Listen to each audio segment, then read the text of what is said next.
So one of the parts of the garden project that we're doing is making a sunshade. This is the shade in, there's our dog. This is the shade in process. So we made a simple square frame with 2x4s, two 12-footers connected to two 8-footers with another 8-footer in the middle. We got this sunshade fabric. You can see here what kind of connector I used.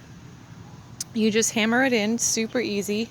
And then I decided, because each kind of fabric was 30 bucks, so I tried to make it all fit out of one. So what I did here is I took, it was I think a 8x20 package. So this is only 12 foot, so I had 8 extra feet. So I took the 8 extra feet, cut it off, and then I cut it in half, and I sewed the two halves together. That's right here on the beam. You can see where I've sewn them together. Okay, and then what I'm going to do is I'm going to connect that at the beam so that the point of weakness, the connection, I used a plastic thread, is connected to the beam, so that will help strengthen it. Then I'm going to finish connecting these two pieces onto the rest of the wood, and there's this seam right here between the two sections. It's not really important to me that they're connected because it doesn't have to bear weight or anything. The whole point is that they're both above the garden, shading it. And so I'm just going to take a few stitches along that whole length, and I'm going to stitch them together at probably about 1 foot intervals, just to kind of keep them from flopping around too much. But the main support for the shade cloth will come from the connection here on the wood. Once we have that connected, we have posts here. They're just two 2x4s by 8 foot that have been screwed together. Those are going to be the posts. And I'm going to take the posts and screw them into the 4 corners. That's going to stand up kind of like a tent. Two sides are shorter than the other. We cut off about 1.5 inches off because I want it to tilt forward so that the rainwater doesn't pool in the middle here. You can see it's already sagging. Using for the bases, you can see right there, you can see the house. This is the largest amount of the sun is hitting this side of the house all day long, and we have like a 10-degree difference between this side of the house and any other side. It's just so hot with these. You can see right here these old windows. What we've done is we've put some plastic covering on the inside, just like we would do in Canada, where you try to keep the cold out. We're trying to keep the heat out. So we've put some plastic film covering, and then we're going to put the shade cloth. You can see this. So this block here is going to be the base. There's going to be 4. There's one over there.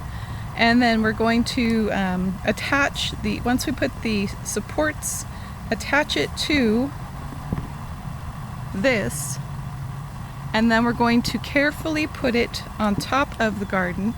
That will keep a lot of that heavy sun out of the garden during the hottest part of the day. It will also, I'm devoutly hoping, seriously cool down the house because there's just so much solar radiation hitting those windows.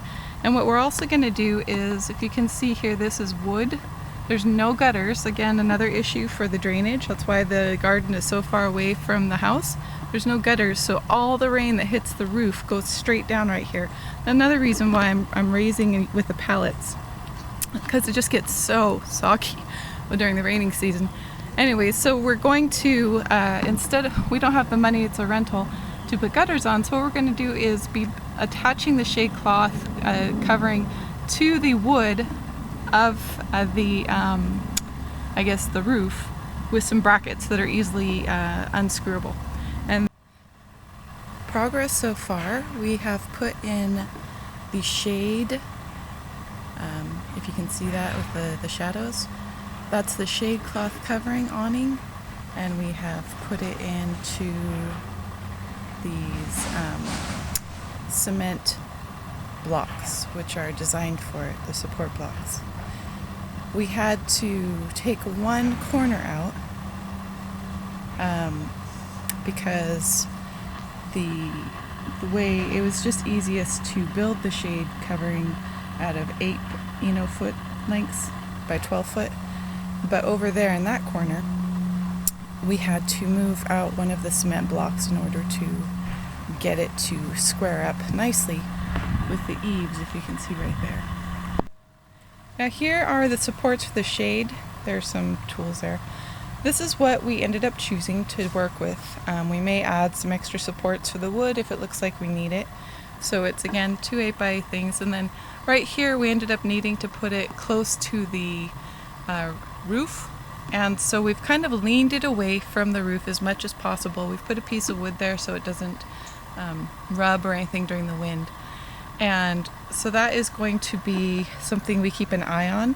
As you can see where the rain goes right here, this is where it gets extremely soggy.